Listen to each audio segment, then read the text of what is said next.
ஜெய் பீம். தங்கவயல் மக்களுக்கு மற்றும் KGF municipality கமிஷனருக்கும் என்னுடைய மனமார்ந்த ஜெய் பீம் கலர்ந்த வணக்கத்தை தெரிவித்துக் கொள்கிறேன். இந்த வெஸ்லின் பிளாக் பகுதியில் சவுத் சைடில்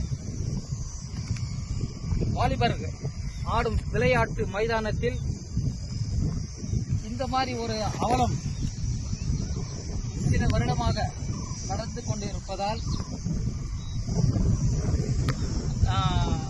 நம்ம கேஜிஎஃப் முனிசிபாலிட்டி கமிஷனர் அவர் கவனத்துக்கு நான் இந்த நியூஸை நான் இஷ்யூ பண்ணுறேன்.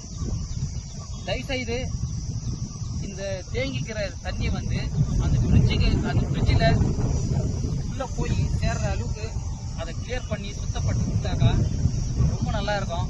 ஏன்னா நைட்டில் இந்த பக்கம் ட்ராவல் பண்ணுறவங்களுக்கு பைக்கில் இந்த தண்ணி அதிகமாக இருக்கிறதுனால வண்டுகள்லாம் அவங்க கண்ணுக்கெல்லாம் அடிபட்டு அவங்களுக்கு அந்த அடிப்படுற வண்டு கண்ணுக்கு அடிபடுறதுனால அவங்க பைக் ஓட்டும் போது அவங்களுக்கு டிஸ்டர்பன்ஸ் ஆகி ஏதாவது எச்சு கம்மி ஆச்சுனாங்க. ஸோ யார் ரெஸ்பான்சிபிலிட்டி அதுக்கு? தயவுசெய்து கேஜிஎஃப் சிட்டி முனிசிபாலிட்டி கமிஷனருக்கு இது ஒரு கோரிக்கை வைக்கிறேன். தயவுசெய்து இந்த தண்ணி நிற்காம அது அந்த ஃப்ரிட்ஜில் போய் சேர்ற அளவுக்கு சுத்தப்படுத்தி கொடுத்தாக்கா ரொம்ப நல்லதாக இருக்கும். ஜெய் பீம்.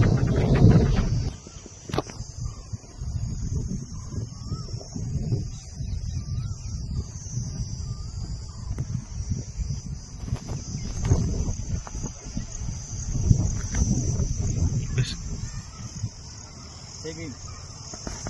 முனிசிபாலிட்டி கமிஷனருக்கும் நம்ம கேஜிஎஃப் விஸ்வாம் கேபி அதிகாரிகள் அவர்களுக்கும் அவர்கள் கவனத்துக்கு இந்த ஒரு நியூஸை நான் கொடுக்குறேன்.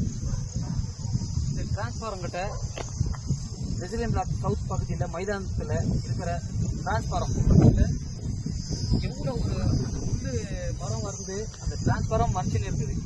இந்த மழை சீசனில் எவ்வளோ ஒரு டேஞ்சர், அது அபாயம் ஆகக்கூடிய வாய்ப்பு அதிகமாக ஏற்படும். அதனால் தயவுசெய்து இதை சுத்தப்படுத்தி இந்த முள்ளு காடுகளெல்லாம் கொஞ்சம் தயவுசெய்து வெஸ்காம் கேபி அதிகாரிகளுக்கு வேண்டுகோள் வைக்கிறேன். அதை தயவுசெய்து கிளியர் பண்ணி அபாயத்தை தடுக்குமாறு கேட்டுக்கொள்கிறேன். ஜெய் பீம்.